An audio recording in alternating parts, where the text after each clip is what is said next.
Hello student, currently we are learning the 7th lecture from the H. Robert philosophy, that is the our remedies, why they act. Our remedy, why they act, what is the capacity of the drug substance, and why the remedies or why the drug substance has a capacity to alter state of health. And in this lecture he tried to explain whatever is the basic rule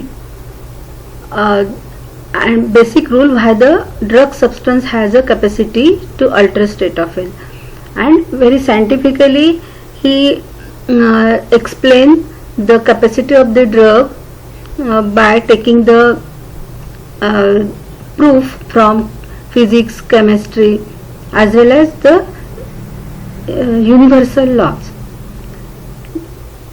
In the previous lecture we learned about the sources of medicine which available in nature, that is a plant source, animal source and mineral source. And as these sources from universe, these are very similar to the whatever is a constituent or element observed in the universe. And he also explained that this plant source, animal source, these are considered as a living source, and the mineral, these are considered as a non-living source, while according to the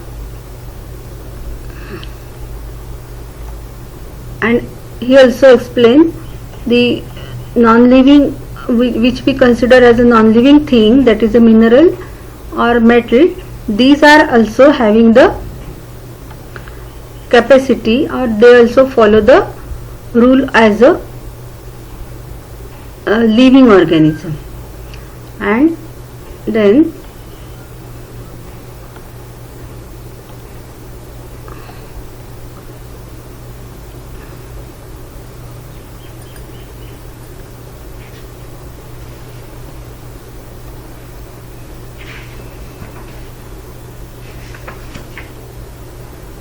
in previous lecture we learned why these remedies which are the drug substance which develop or which we taken from the vegetable kingdom, these are all the plant which absorb whatever is the element available in soil, and these plant we use for the therapeutic purpose.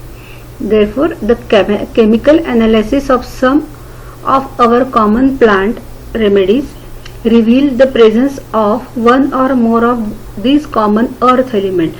Therefore, as this plant get flourish, or any plant or a tree get flourish through this whatever is the element he obtained from the earth or the soil. And these earth element, whatever they absorb, they ingested and assimilate and broken into a form that supplies life energy to the plant. Yes, these minerals, whatever is the elements are available in the particular soil, these provide the life energy to the plant, and we use this life energy of the plant for the drug energy, or prepare a drug from this plant. For this explanation he gives the example of Lycopodium. This Lycopodium, as it is a family of moss, this moss is a primitive form of vegetation, you say, and it is we find a cursory examination of the Lycopodium that is powerful effect upon the human tissue, animal tissue and the animal energy when its power are released by reducing it to the form of homeopathic potency. And the history of the Lycopodium, he give the among the old form of life, those form which have existed longest upon earth, we find the mosses. Yes, it is a very primitive vegetation on the earth, that is in form of mosses, family moss, this Lycopodium is there, which we use this property of the Lycopodium for the drug purpose. The second example he given as the Equisetum. Equisetum is a similar type of this Lycopodium, and you observe that this Equisetum this survive their life in very adverse situation also, and therefore this tenacity of life, adapting itself to circumstances without conforming, bespeaks the tenacity of energy that when released must powerfully affect that which it touches. Yes, whenever we speak about the Equisetum is also the same type which has a tendency to develop or get flourish in any adverse situation, and his flourishment indicate that the tenacity of the tenacity of energy that when released, whenever we prepare this medicine from this Equisetum, this tenacity of energy it release and it affect very powerfully whenever we prescribe it. Then these the chemical analysis of this Equisetum is that it contains silicon and this magnesium. In analysis, amount of silicon may be run from 7.5% to 41.2%, and these silicon which it absorb get converted into or the plant energy, or you can say the silicon give the life energy to the plant, and whenever we potentize it and prepare a medicine, this altered form of silicon which support the life, and it is according to the law of similia.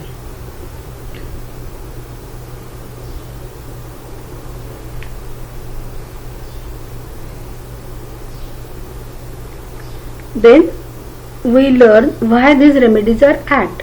When animal, vegetable and mineral substances are potentized, they are rendered more potent because of the breaking up, disintegration of thin atomic relationship that place them in a form where they act directly upon the dynamic force of individual.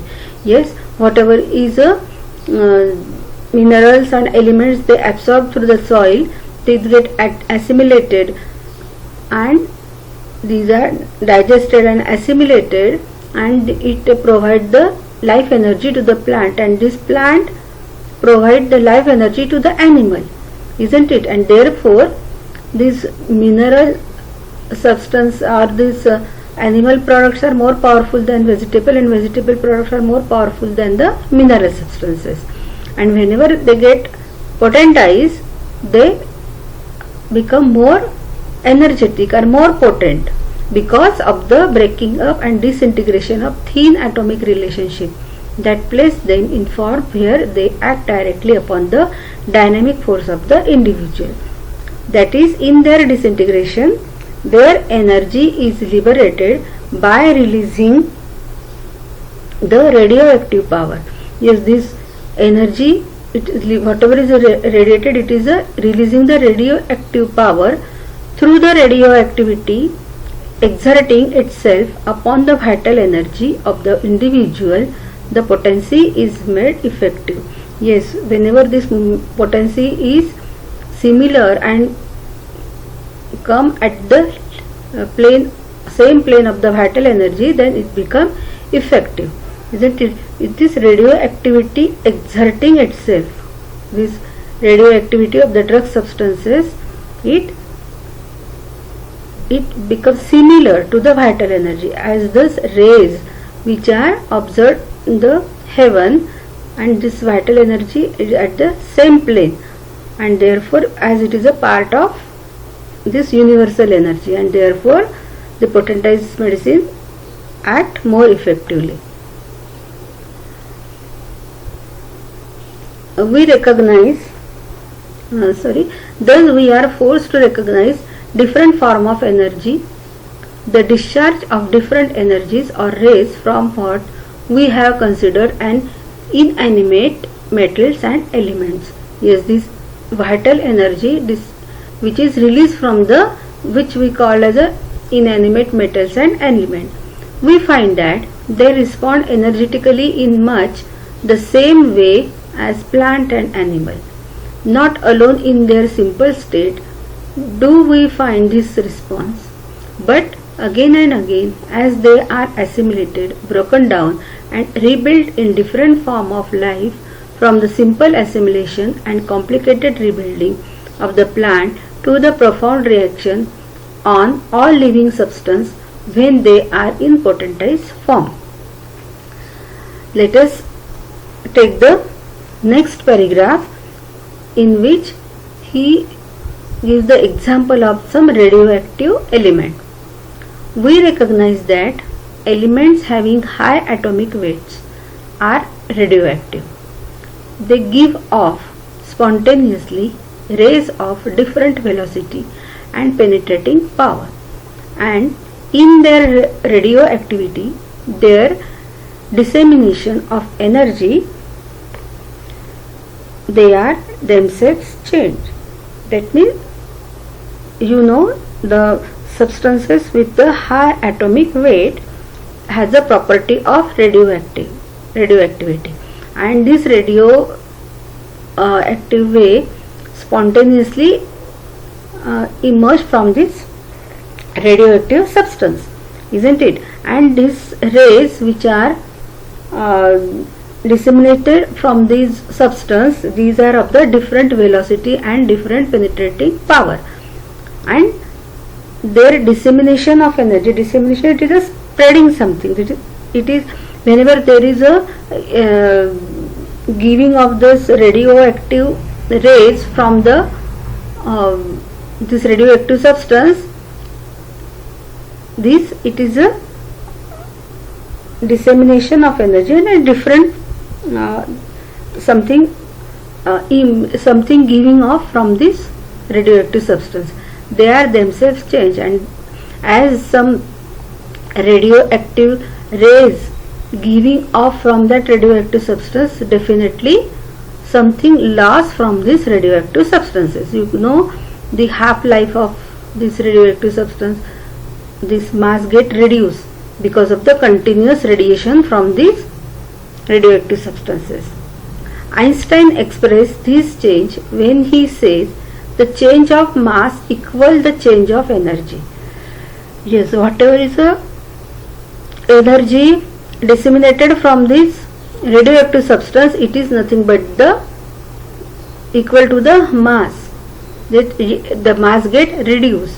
Whatever is the mass get reduced, it is equal to the change of energy, or the whatever is the energy given off from this radioactive substance.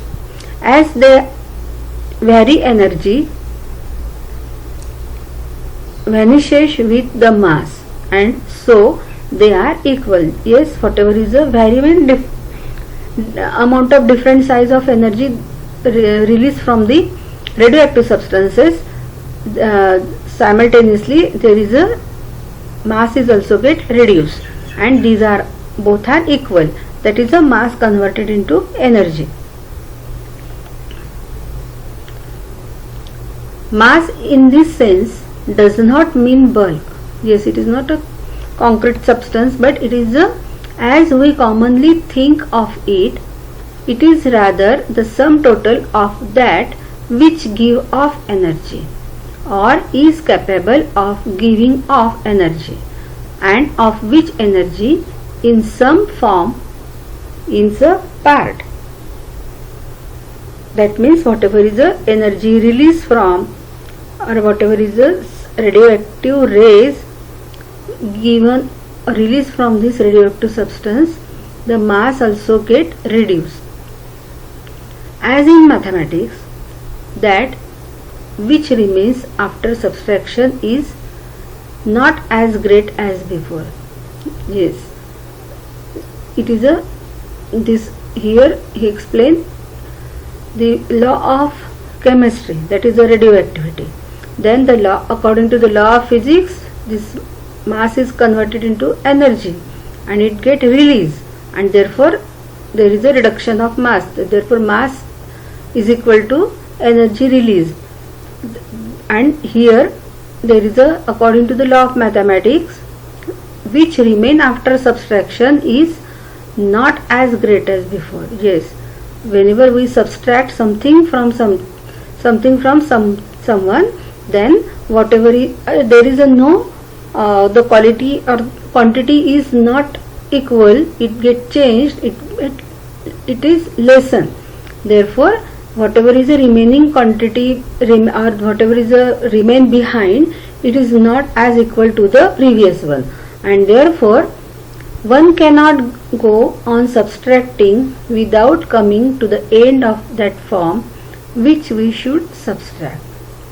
Thus we see that uranium or thorium, after having discharged its ray for a long period, is so changed that we recognize it as radium. Yes, uranium is a substance, original substance, and thorium, whenever it released rays from a long period, then it converted or it become a radium. The radium is not a thorium and thorium is not as a uranium. It is a different substance, while the from uranium we obtain the radium, or from uranium we obtain the thorium. Then radium in turn, after exhausting a certain degree of its radioactive power, becomes lead. Yes, after giving off some radioactive rays through this radium, it converted into the lead. It is not a radioactive substance, while it is a very different substance than that of the uranium, while this lead is a substance which we obtain from the uranium. For instance, we know that uranium, being the heaviest element, would be number 92 in the scale of atomic number, with an atomic weight 238.14. Yes, uranium is a very high atomic substance, and it is a radioactive substance, a very heavy element with very high atomic weight. Thorium, number 90, has an atomic weight of 232.12 and is so similar in some phases of its nature to uranium that it is also a source of radium. It stands in the atomic scales at 88 with an atomic weight of 225.97. Lead has an atomic number of 82 with an atomic weight of 207.22. The differing atomic weights of these substances demonstrate Einstein's statement regarding the change of mass equaling the change in energy. Yes, here we see that the atomic weight of the uranium is 92, thorium is the 19, radium the 88, and subsequently the atomic weight get reduced and the element also change its property, and whenever this radioactive substance reduce in the mass or reduce in the weight, whatever is a because of this radioactivity property, whenever this rays disseminated from this uranium, it convert into the thorium. Thorium is also a radioactive substance, and whenever it released some radioactive rays from this thorium, it converted into radium, and subsequently the atomic weight get reduced. You understand it? And therefore it proved the Einstein statement regarding the change of mass equaling the change in energy. Yes, the atomic structure get changed, atomic mass get changed, and it mass is equaling the change in energy. It is nothing but the whatever is the energy released from this radioactive substance.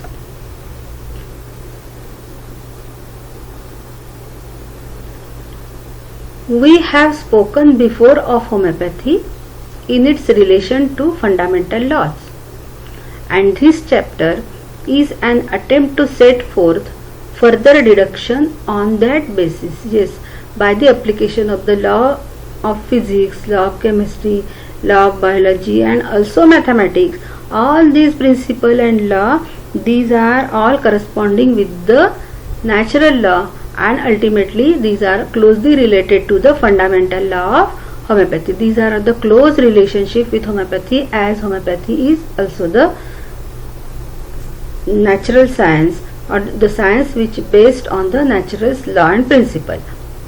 Thus we comprehend that every step forward understanding of the working of the natural laws. Yes, whatever you try to understand the natural law, everything is scientific in nature, isn't it?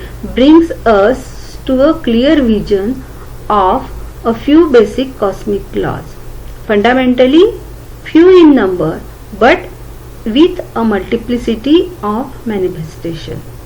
Yes, this law of universe or this cosmic law, and this beginning or the birth of this planets, or the birth of the planet Earth, then the evolution of this life on the Earth, these are all based on this basic law of cosmic law. And homeopathy is also the part of this natural science. It is definitely, it follow the law of nature and the law of basic cosmic law. Eventually these are very few in number, but these are multiply of the manifestation. As there is a different manifestation on the earth, the manifestation of the different lives on the earth, the laws get this law get you can say it is not changed, but it is a multiply. This the basic law get inducted and or improved, or you can say they are all varied in number, but the basic law is same. The laws governing homeopathy are seemingly not closely associated with laws governing other form of pure science. Yet the knowledge is borne in upon us that this is one manifestation of that which is basic. Yes, homeopathy is one of the form of this basic cosmic law. It differs only in its manifestation and not in its essence. Yes, the manifestation of this law of homeopathy, you observe it is very different, a type of presentation, but the essence is not changed. The essence is, or the basic rule is developed from this basic cosmic law, and the universal vital principle, the basic is same. We must teach ourselves to discriminate between the multiple manifestations or application of the law. That as being physician, or specifically the homeopathic physician, you must have a knowledge how the basic cosmic laws, how the basic cosmic laws are produced, how these are developed or derived from the universal cosmic energy, and how it is expressed in different form of life on earth, like in plant, animal and human being also, and the different drug substances, different elements, what is the relationship of this basic law, basic element, minerals, plant and animal, and in n number of manifestations are there, and you observe on the earth, and you must correlate all of these while we study the homeopathy, isn't it? And how these laws, basic laws, are applicable in homeopathy, and therefore how we apply These principles for the betterment of human life or for betterment of human being as to restore sick to health, that is while the application of this medicine. We must teach ourselves to discriminate between the multiple manifestation or application of the law through differing form as they appear to casual observation and their essence, which are so closely similar as to lead us to question if they be not fundamentally identical. Yes, आपण ह्या निसर्गामधले चाललेल्या ज्या काही घडामोडी आहेत त्यांचा आपण जर अभ्यास केला, जे काही आपल्याला साध्या डोळ्यांनी जे कॅज्युअल ऑब्झर्वेशन जे आपल्याला दिसतं आहे, पण आपण जर त्याचा जर खोलवर विचार केला तर ते एक बेसिक प्रिन्सिपल आपल्याला त्याच्यासाठी दिसेल, त्यांचा इसेन्स हा सेम दिसेल. तर आणि जरी ते वरवर पाहता आपल्याला वेगळे भासत असतील तरी ते फंडामेंटली ते आयडेंटिकल असतात असं आपल्याला दिसून येईल. Sir JC Bose, from whose invaluable records we have quoted from time to time quotes from ancient Hindu philosophy, a throbbing, vital truth to which every thoughtful homeopathic physician can subscribe and that he must heed. Yes, here again Dr. H. Robert tried to explain you the manifestation or the relation of this universal cosmic energy to the human being, and in between them there are various other stages which we have to pass through it, isn't it? And for this explanation he take the some quotation from Dr. J.C. Bose, because Sir Dr. J.C. Bose discover the human being is not only the living organism, while plants are also have emotion, plants are also have these all characteristic feature which possessed by any living organism. Similarly, he also conducted various experiments on plants and proved that the plants are also same as a living organism or same as a human being, and therefore and also he made experiment on the non-living which we call metal, and he proved that every substance in the universe has the same form of energy, isn't it? And these are energetic, that means you can't classify them as a living and non-living. Every form, every particle in the universe has its own energy, has its own vital force, isn't it? And therefore the very important quotation is there, the vital truth is called vital truth to which every thoughtful homeopathic physician can subscribe, and that he must heed. Whatever that quotation is, that they who see but one. Yes, they who see but one, म्हणजे आपण जे काही बघतो हे different forms, पण ते सर्व कसे आहेत, एकच आहे, but one in all the changing manifolds of this universe. Yes, in all सर्व प्रकारच्या जे changing manifolds means many, various, numerous manifestation of the universe. हे निरनिराळे जे काही युनिवर्स मधले हे जे काही वेगवेगळे घटक आपल्याला दिसतात आहेत, unto them belongs eternal truth, unto none else, unto none else. That means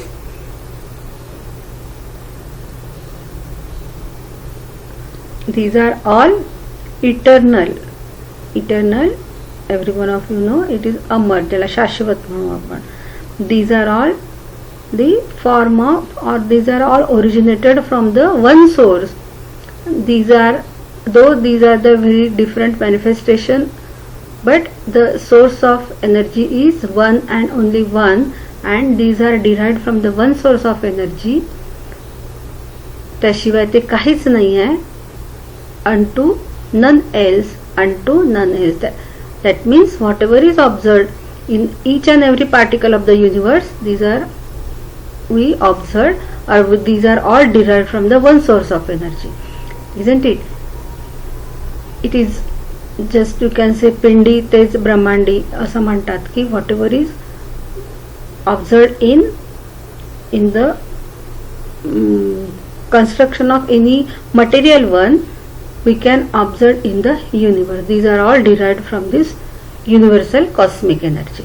Yes, this lecture is quite difficult because different quotation given by him through different branches of the science like mathematics, physics, chemistry, biology, and he tried to explain as these are all science, definitely these are based on natural laws and natural principle, and as homeopathy is based on natural principle, all these laws which are applicable for other branches of science, these are all applicable in homeopathy.